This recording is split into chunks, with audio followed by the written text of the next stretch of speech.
Welcome to the Reasonable Southerner podcast. The South isn't all magnolias in the moonlight, but neither is it all racism and violence. We are just like you. My name is Frances Coleman. I share my insights about my life and yours.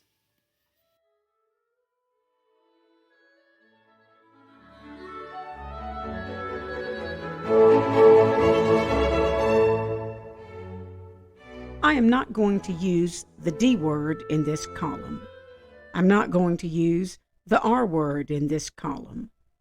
You can use those words if you insist on assigning partisan blame or hurling partisan invectives. Not me. I'm going to use the S word, shame. Shame on anyone and everyone who refuses to call the January 6th attack on the U.S. Capitol what it was, an insurrection, an attempt to terrorize and maybe kidnap and even murder our nation's elected leaders, and an assault on our republic.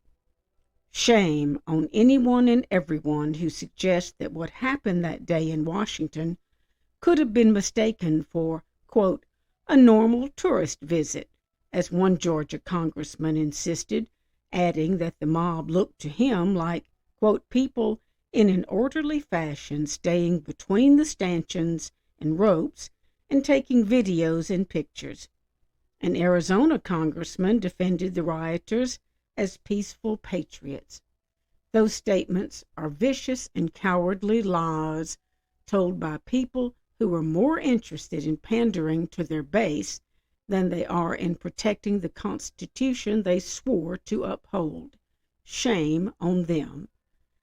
And two, shame on anyone and everyone who wants to diminish or ignore or pretend not to see the sickening human tragedy occurring among the law enforcement officers who responded to the attacks on the Capitol, 4 of whom have committed suicide since January the 6th. Yes, suicide. The 3 District of Columbia police officers and 1 Capitol officer killed themselves, most likely, their colleagues say, because of the post-traumatic stress they experienced after having been cursed, attacked, and beaten during the insurrection. One of those men was 35-year-old Jeffrey Smith. During several hours of hand-to-hand fighting, the rioters threw a metal flagpole at him as he was defending the Capitol, striking his helmet and face shield. His wife said that in the days afterward, he was depressed and agitated and in constant pain.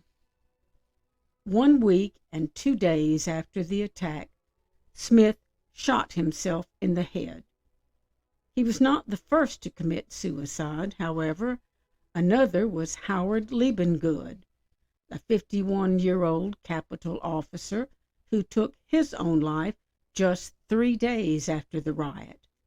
Since then, 2 more D.C. officers, Kyle DeFreitag and Gunther Hashida, also killed themselves. And you want to say that what happened on January the 6th was just a little dust-up between law enforcement and some unruly tourist?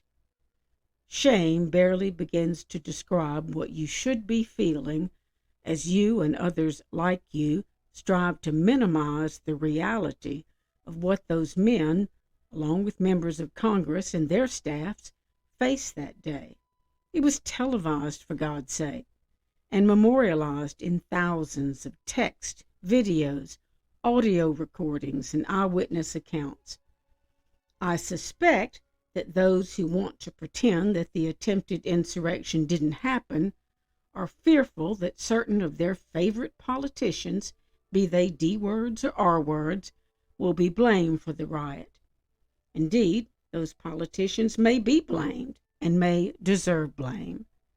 We can hope that ongoing investigations affix responsibility and, more important, reveal ways that the Capitol can better be secured. If it's wishful thinking that we will also agree on who did and didn't win the presidency, Well, then, call me a dreamer. But surely we can agree that we cannot and will not tolerate mob attacks on the Capitol. And surely we can agree that what occurred on January the 6th was real, that people lost their lives in the uprising, and that 4 law enforcement officers took their own lives in the weeks and months afterward. Mob storming buildings is nothing new.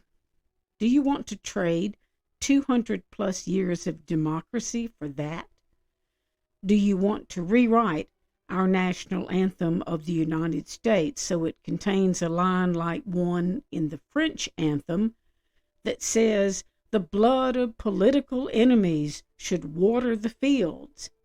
Sadly, there are Americans who would be just fine with that. Their notion of democracy is that it tolerates no thought or opinion other than their own. Was the trauma of being faced by that bloodthirsty mob really all that bad? After all, weren't they just a bunch of flag-waving kooks? Sometimes, for those of us who've never experienced real trauma, it's hard to visualize and understand what happened. Most of us have had a tiny taste of trauma, an automobile accident we could not stop reliving, or the inability to sit down and watch a documentary about some traumatic event we were a part of. Those who don't know the trauma can't have it explained to them. As a child, I recall one time when my father talked about some friends who had asked him about his experience in the war. If they had wanted a few tales of heroism out of an uplifting war movie, they were disappointed. He told them of the death of innocents, the random nature of destruction, and the noise and smell of horror, and the tragedy of hearing a dying young man crying for his mother. They didn't want to know it, and he could not forget it. That trauma was something he saw and they hadn't. In this case, however, we saw the trauma unfold. The people who broke into the Capitol could have easily been stopped with a cloud of tear gas or a hail of automatic gunfire. I'm very glad it did not come to that. I do believe that the military leadership of our nation would have upheld the law and stopped the mob if it had come to that. Because, make no mistake, this was an attempt to violently overthrow the elected government of the United States. There is no ignoring or minimizing the January 6th attack and its impact on our country, and on the men and women who fought to defend the Capitol that day. Shame on anyone and everyone who even tries.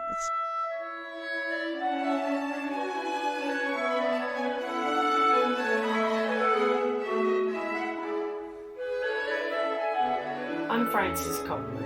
I've worked for newspapers for more than 45 years, from Texas to my native Louisiana, and finally to my home near Mobile, Alabama.